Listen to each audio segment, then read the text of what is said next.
ചരക്ക് സേവന നികുതി നിരക്ക് പരിഷ്കരണം ഇന്നു മുതൽ പ്രാബല്യത്തിൽ വന്നു.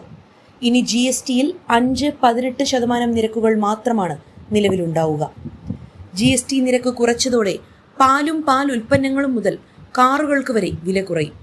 നികുതി നിരക്കിലെ പരിഷ്കരണം രാജ്യത്തിന്റെ വളർച്ചയ്ക്ക് ഗുണം ചെയ്യുമെന്നും രാജ്യം വളർച്ചയുടെ മറ്റൊരു ഘട്ടത്തിലേക്ക് കടക്കുകയാണെന്നും പ്രധാനമന്ത്രി നരേന്ദ്രമോദി പറഞ്ഞു. ഞായറാഴ്ച വൈകിട്ട് 5 മണിക്ക് രാജ്യത്തെ അഭിസംബോധന ചെയ്തുകൊണ്ട് നടത്തിയ പ്രസംഗത്തിലായിരുന്നു മോദിയുടെ പ്രഖ്യാപനം. 100ഓളം ഉൽപ്പന്നങ്ങളുടെ വില മിൽമ കുറച്ചപ്പോൾ 700ഓളം ഉൽപ്പന്ന പാക്കറ്റുകളുടെ വിലയാണ് അമുൽ കുറച്ചത്. വാഹനരംഗത്ത് Maruti, Tata, Hyundai, Kia, Skoda തുടങ്ങിയ കമ്പനികളും വൻ വിലക്കുറവ് പ്രഖ്യാപിച്ചു. 5%, 12%, 18%, 28% എന്നീ സ്ലാബുകളാണ് GSTയിൽ ഉണ്ടായിരുന്നത്. ഇന്നു മുതൽ 5%, 18% സ്ലാബുകൾ മാത്രം. രാജ്യത്തെ മധ്യവർഗത്തിനും സാധാരണക്കാരുടെയും ജീവിതത്തിൽ നികുതി നിരക്കുകൾ വലിയ മാറ്റം കൊണ്ടുവരുമെന്നും പ്രധാനമന്ത്രി പറഞ്ഞു.